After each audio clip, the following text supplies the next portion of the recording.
Ustaz Nidal boleh cerita sikit. Tadi cerita bab iradah dengan ta'alluq. Tapi mungkin boleh dibahaskan tentang Allah bersifat melihat, tetapi melihat Allah Ta'ala itu qadim dan ta'alluqnya itu mungkin boleh dihuraikan supaya ketika Allah melihat, ketika kita sekarang Allah melihat. Bagaimana dia melihat sekarang atau dia melihat pada sedang melihat kita ataupun bagaimana? Ya, kalau dalam konsep ini jadi pertama saya nak bagi tahu dulu. Melihat dan mendengar itu tidak disepakati sebagai sifat yang qat'i oleh Asy'ariyah. Ada sebagian Asy'ariyah meragukan sifat ini. Karena dalilnya katanya hanya dalil sam'i, bukan dalil akli. Kalau dengan dalil akli cukuplah ilmu, sifat ilmu. Tidak perlu ada sifat melihat atau mendengar. Karena itu sudah diwakili oleh sifat ilmu dan tidak ada dalil baru. Ini satu. Ya. Tapi bagi Asy'ariyah yang menetapkan kedua sifat ini, khilaf di kalangan Asy'ariyah. Ya, itu tadi ada khilaf. Ya kita kena tanya orang awam ikut yang mana? Allah melihat atau tidak melihat? Kamu melihat, kamu mazhab Allah melihat dan mendengar, atau kamu hanya mazhab Allah berilmu saja? Bismillahirrahmanirrahim. Kemudian ada Alhamdulillahirabbil alamin. Wassallallahu ala sayyidina Muhammadin wa ala alihi wa sahbihi wasallam, amma ba'du. Kita bahas lagi orang yang suka nyinyirin Asy'ariyah Maturidiyah ya di Indonesia ini. Jadi seolah-olah ada orang yang seolah-olah paham betul kepada akidahnya Asy'ariyah Maturidiyah, kemudian dia itu ceramah ke sana ke sini menjelekkan akidah Asy'ariyah Maturidiyah seolah-olah dia tahu. Namanya Nidal ya. Nah, Nidal ini tatkala dia berbicara tentang Asy'ariyah, sebetulnya dia itu tidak menyalahkan Asy'ariyah, tapi menyalahkan pemahaman dia sendiri. Jadi dia berusaha itu untuk memahami itu berusahanya untuk mengcounter, tapi tatkala memahami dia sendiri tidak bisa memahaminya karena kapasitas akalnya mungkin nggak cukup muat begitu ya untuk memahaminya. Atau mungkin karena di dalam hatinya tadi niatnya itu ada sesuatu, bukan untuk betul-betul belajar. Saya nggak tahu lah apa yang terjadi. Cuman dilihat dari segi pembicaraannya ini banyak yang ngawur begitu.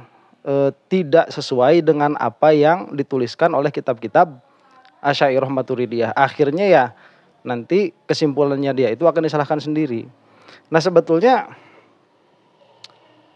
kita itu sebagai Asy'ariyah Maturidiyah tidak menutup kritik sebetulnya. Kita sangat terbuka kepada kritik, tapi kritik itu harus terbangun dari pemahaman. Jadi kamu paham dulu apa yang kita bicarakan, setelah kamu paham apa yang kita bicarakan, kemudian kamu melihat ada kesalahan dari apa yang kita bicarakan, baru kamu rod begitu. Jangan kamu itu membaca atau mendengar apa yang kita bicarakan atau apa yang dituliskan, kemudian salah paham, kemudian kamu merod. Nah, yang dirodnya itu jadinya apa?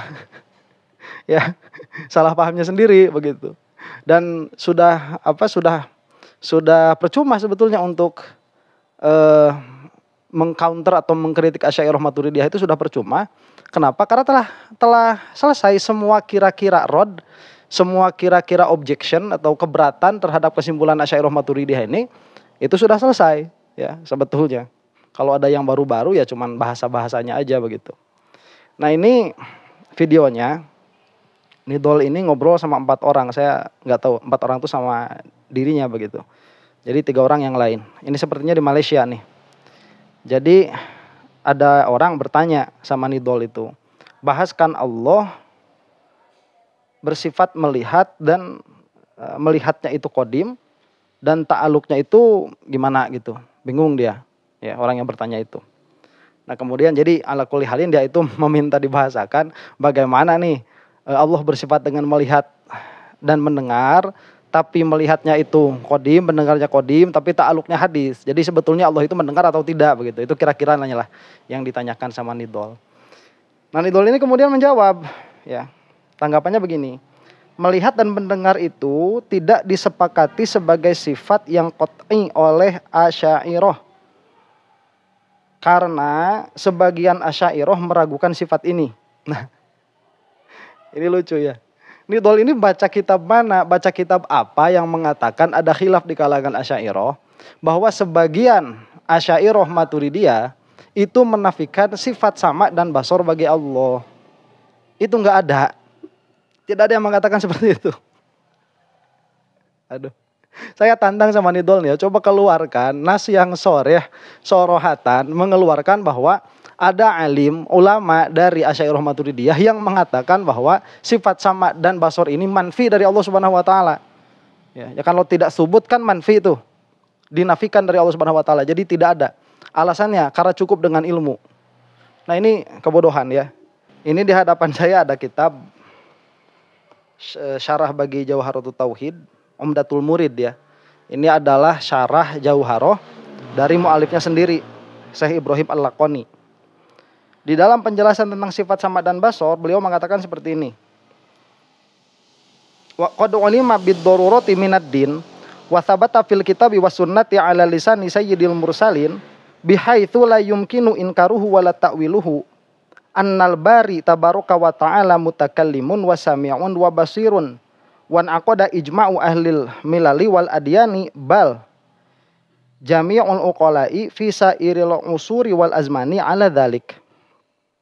Jadi bahasanya begini, telah diketahui secara doruri. Maksudnya secara doruri itu sudah kita tidak perlu meneliti lagi, ini sudah jelas dari agama dan tetap dengan kitab dan sunnah atas lisan Sayyidil Mursalin Nabi Muhammad SAW sampai pada derajat tidak mungkin inkarnya dan sampai pada derajat tidak mungkin dipalingkan maknanya bahwa Allah Subhanahu wa taala itu mutakallimun, itu bersifat dengan kalam, wa sami'un dan bersifat dengan sama, wa basirun dan bersifat dengan basor. Malah wan aqada ijma'u ahlil milal, malah itu sudah sepakat bersama ijma'nya ahlil milal. Kalau ahlil milal itu sudah semua agama begitu ya, bukan cuman muslimin saja, bukan cuman Asy'ariyah Maturidiyah saja. Wal adyan dan semua agama. Bal jami'ul uqala, malah semua orang-orang yang berakal pada setiap waktu dan zaman atas tetapnya Allah itu bersifat dengan kalam, sama dan basor. Jadi tidak ada yang mengatakan bahwa Allah Subhanahu wa taala itu tidak tetap baginya sifat sama dan basor. Ini menjangankan Asy'ariyah Maturidiyah. Tanya Hindu, Buddha, Kristen, Yahudi, semua agama begitu tanya. Itu pasti berkatanya itu punya sifat sama dan basor. Nah, adapun yang dimaksud sama Nidol ini ya, bahwa ada khilaf di kalangan Asy'ariyah, itu bukan pada subutu sifatnya. Tetapi apakah sama dan basor ini sifatani yang mustaqillani anil ilmi atau itu cabang dari ilmu. Maksud cabang dari ilmu itu bagaimana? Nanti begini, karena ilmu itu ta'alluq dengan semua perkara yang maklum, ya, yang bisa diketahui, yaitu minal wajibat wal jaizat wal mustahilat. Nah, dan ilmunya Allah itu sempurna, dan apabila ilmunya Allah sempurna maka tidak membutuhkan kepada sifat yang lain untuk inkisyaf, maka disebutkanlah sama dan basor ini adalah al ilmu bil mubsorot. Itu berarti basor. Kemudian al ilmu bil masmu'at itu berarti sama. Jadi subut sama dan basor bagi Allah, tetapi itu adalah takhsis, kekhususan dari sifatul ilmi. Jadi al ilmu bil mubsorot itu basor, al ilmu bil masmu'at itu sifatus sama. Bukan jadi manfi sama dan basornya. Ya kalau misalkan kamu sekarang menyesatkan Asy'ariyah Maturidiyah atau sebagiannya karena menafikan sama dan basor, emang nggak ada Asy'ariyah Maturidiyah mah yang menafikan sama dan basor. Sok cari sama kamu itu mau di kitab apa, dari yang paling tipis sampai yang paling tebal, tunjukkan sama saya. Begitu. Kalaupun ada nanti itu tidak akan dianggap Asy'ariyah Maturidiyah. Nah, kalau kamu menyesatkan orang seperti itu bukan menyesatkan Asy'ariyah Maturidiyah.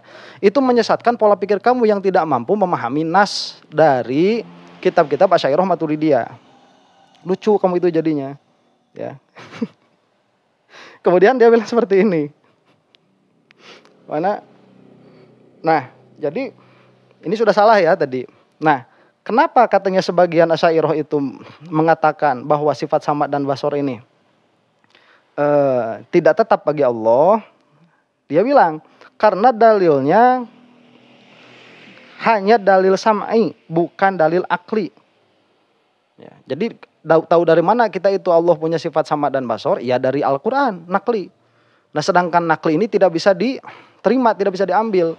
Makanya tidak subut, kira-kira begitu. Ya. Nah, kemudian bukan dalil akli. Kalau dengan dalil akli cukuplah dengan ilmu. Jadi kalau dengan akli, karena kita ini bisa sampai kepada subutul ilmi pada zat Allah Subhanahu wa taala lewat akal, yaitu melalui adanya irodah. Jadi adanya kudroh menunjukkan kepada adanya irodah menunjukkan kepada adanya ilmu. Atau ilmu ini bisa diketahui secara langsung dari alam tatkala kita melihat ada badiul hikam dari alam ini, maka secara otomatis kita melihat subutul ilmi pada Allah Subhanahu wa taala. Adapun sama basar dan kalam, itu sudah cukup dengan ilmu, maka kita nafikan saja. Kalaupun kita mengisbat, itu pasti dalilnya dari Al-Qur'an dan hadis, jadi tidak bisa dijadikan pegangan. Ini kebodohan lagi ya dari nidol ini, bukan seperti itu. Bukan seperti itu. Jadi di dalam mengisbat ini begini, semua Asy'ariyah sepakat, sudah saya sebutkan tadi ya. Jangankan Asy'ariyah, ini semua orang yang beragama sepakat. Asy'ariyah lah pada khususnya, karena ini yang diobrolkan Asy'ariyah. Asy'ariyah ini sepakat bahwa Allah, subut bagi Allah itu sifat mawujud yang dinamakan sama dan basar. Tahu dari mana kita ini bahwa Allah Subhanahu wa taala itu memiliki sifat sama dan basar? Ada dua ulama yang istidlal. Ya, ada dua metodologi. Yang pertama itu dengan metodologi nakal, yang kedua dengan metodologi akal. Nah, yang bermetodologi dengan akal, istidlalnya begini. Karena jika Allah tidak bersifat dengan sama dan basar, maka Allah akan bersifat dengan adadnya, dengan lawanannya atau dengan nakidnya. Yaitu apa? La sama wala basar. Ya, kalau kita sebut itu kan asom wal ama, ya. Dia tuli dan buta begitu. Subhanahu wa taala an dzalik. Nah, karena ini tidak mungkin tetap pada Allah nakidnya, yaitu la sama dan la basar, maka tetaplah sama dan basar. Kenapa? Karena jika tetaplah sama dan la basar, maka akan subut sifat naksun bagi Allah Subhanahu wa taala, sedangkan naksun bagi Allah mustahil karena akan membutuhkan kepada yang mukamilnya, yang menyempurnakannya, maka tetaplah sama dan basar bagi Allah. Nah, yang satu lagi mengatakan tidak perlu istidlal dengan akal. Gitu, bukan tidak bisa, tapi tidak perlu. Kenapa? Karena jika istidlal dengan akal seperti itu sudah masuk qiyas ghaib ala syahid. Ya, apabila sudah masuk qiyas ghaib ala syahid, nanti istidlalnya itu tidak qat'i. Nah, ini ada di dalam ilmu kalam, itu di dalam kitab-kitab ilmu kalam. Yang mana pada akhirnya sebagian ulama, dan ini adalah yang tahqiq menurut Imam As-Sanusi, akhirnya mencukupkan dalilnya dengan dalil nakli saja. Kenapa mencukupkan dengan dalil nakli? Ada alasannya. Ini kitabnya kitab Syarhul Aqidatis Sughra, ya. Enggak usah kitab tebal-tebal ya buat nidol itu. Ya, yang tipis-tipis aja. Jadi dia tuh kayaknya lagi kuliah belajar Asy'ariyah Maturidiyah itu, apa belajarnya itu tamat apa tidur gitu ya. Ini jelas di sini, coba. Di kitab saya halaman 226 ya. Di dalam penjelasan burhan wujub bisam'i wal basari wal kalam. Burhan tentang wajibnya sama basar dan kalam. Hadhihi thalathatu lamma lam tatawaqqaf ala ma'rifatiha dalalatul mu'jizati ala sidqir rusuli alaihi wassalatu wassalam sahha ayyustanada fi ma'rifati ittisafihi ta'ala biha ila qawlir rusuli alaihi wassalatu wassalam. Wa dalilu syar'iyyu fiha aqwa minad dalilil aqli wa lihadza bada'a bihi fi aslil aqidah. Jadi yang tiga ini bukan sama dan basar saja, tapi sama, basar dan kalam. Nah, dalil akli itu dipakai oleh Imam Sanusi cukup sampai ilmu. Nanti sifat wajib yang ma'ani yang setelahnya yaitu apa? Yaitu sama, basar dan kalam, ini cukup dengan dalil nakli. Kenapa demikian?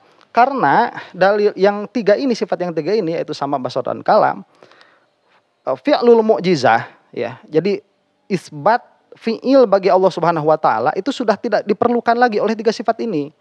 Dalam pengertian tanpa tiga sifat ini, Allah Subhanahu wa taala sudah sah disebut memiliki perbuatan. Ya, karena sudah ada kudroh, ada irodah, ada ilmu. Ini sudah ada hayat, ini sudah cukup. Nah, dengan sifat yang empat ini, dalam pengertian kalau misalkan salah satu sifat ini tidak ada pada zat Allah, maka tidak akan ada perbuatan. Ya, bagaimana bisa berbuat sesuatu yang lahayat begitu, yang tidak hidup? Bagaimana bisa berbuat sesuatu yang laisa lahu irodah, yang tidak ada irodahnya? Bagaimana bisa berbuat sesuatu yang tidak ada kudrohnya? Nah, maka tatkala sudah diketahui adanya kudroh, irodah, ilmu dan hayat, maka diketahuilah sah bagi Allah Subhanahu wa taala untuk berbuat. Kenapa ini didalil atau diperlukan dengan dalil akli? Karena ini akan berkaitan erat dengan sahnya kerasulan Nabi Muhammad SAW. Karena kita tahu sahnya kerasulan Nabi Muhammad SAW itu dari perkataan beliau yang dikuatkan dengan mukjizah. Nah, sedangkan mukjizah ini dia harus disepakati adalah perbuatan Tuhan. Maka Tuhan itu harus berbuat. Nah, perbuatan Tuhan ini harus diketahui oleh akal, tidak boleh dengan nakal oleh Al-Quran. Kenapa? Supaya tidak terjadi daur. Nanti kalau ditanya, tahu dari mana kamu bahwa Nabi Muhammad itu benar? Ya tahu dari apa? Tahu dari mukjizatnya. Tahu dari mana kamu itu mukjizat Rasulullah? Ya dari Rasulullah begitu. Nah, nanti kan itu daur akhirnya. Ya, atau misalkan kalau kita mengatakan dari Al-Qur'an, ya, tahu dari mana kamu bahwa Nabi Muhammad itu adalah utusan Allah? Dari Al-Qur'an. Lah, tahu dari mana kamu Al-Qur'an ini adalah kalamullah? Ya, dari Nabi Muhammad. Tuh, akhirnya kan daur nih, circular reasoning namanya. Orang Wahabi nggak bakalan paham kayak gini, soalnya ilmu kalamnya diaji, mantiknya kagak diaji begitu. Ya, akhirnya acak-acakan kayak nidol ini. Akhirnya menyalahkan perkara yang tidak dia pahami. Jadi yang dia salahkan itu apa? Pikirannya sendiri yang salah paham. Jadi ala kulli halin, nah karena sifat sama basar dan kalam ini tidak necessary untuk adanya perbuatan bagi Allah Subhanahu wa taala, maka akhirnya ini cukup dengan Al-Qur'an dan hadis. Nah, nanti maksudnya semua sifat selain sifat ini itu cukup dengan Al-Qur'an dan hadis. Makanya kita itu memakai akal di dalam istidlal itu sampai sifat ilmu saja. Ya, kudroh sifat ma'aninya, kudroh, irodah, ilmu, hayat sama. Cuman kitabnya jadi tebal karena kita nanti membahas sifatnya, karena sifatnya Allah juga tidak sama dengan sifat makhluk, sebagaimana zatnya Allah tidak sama dengan zat makhluk, begitu. Nah, nanti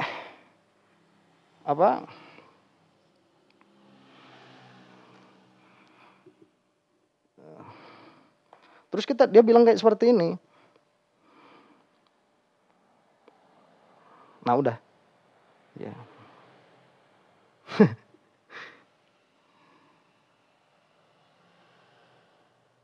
Nah ya, jadi buat nidol ya, kalau mau mengkritisi Asy'ariyah Maturidiyah, fahami sebagaimana nas yang dituliskan oleh para ulama Asy'ariyah Maturidiyah, baik di dalam matan atau di dalam syarah atau di dalam hasyiah. Jangan kamu membaca kemudian kamu punya kesimpulan yang salah, kemudian kamu salahkan kesimpulan kamu itu. Ya, atau kalau misalkan mau eksis lah, mau nyoba-nyoba lawan Asy'ariyah Maturidiyah, kamu punyalah guru yang memang benar-benar paham Asy'ariyah Maturidiyah. Setelah kamu baca, kemudian kamu tanyakan dulu sama guru kamu, apakah pemahamannya menurut kitab ini seperti ini atau bukan. Jika sudah seperti itu, maka kemudian kamu melihat ada celah di situ, silahkan, kita itu terbuka untuk disalahkan kalau ada begitu. Dan itu tidak mungkin, ya nggak mungkin Asy'ariyah Maturidiyah itu ada salah di dalam akidahnya itu. Nggak mungkin, karena kita sudah tahu sedari awal apa yang qat'i, apa yang zonni, begitu. Ya, ini buat nidol. Sebetulnya videonya itu 10 menitan. Ini yang saya reaksi baru 1 menit 25 detik ya. Ini panjang kalau direaksi semuanya. Insyaallah kapan-kapan lah kalau ada kesempatan. Wallahu taala alam bisawab. Assalamualaikum warahmatullahi taala wabarakatuh.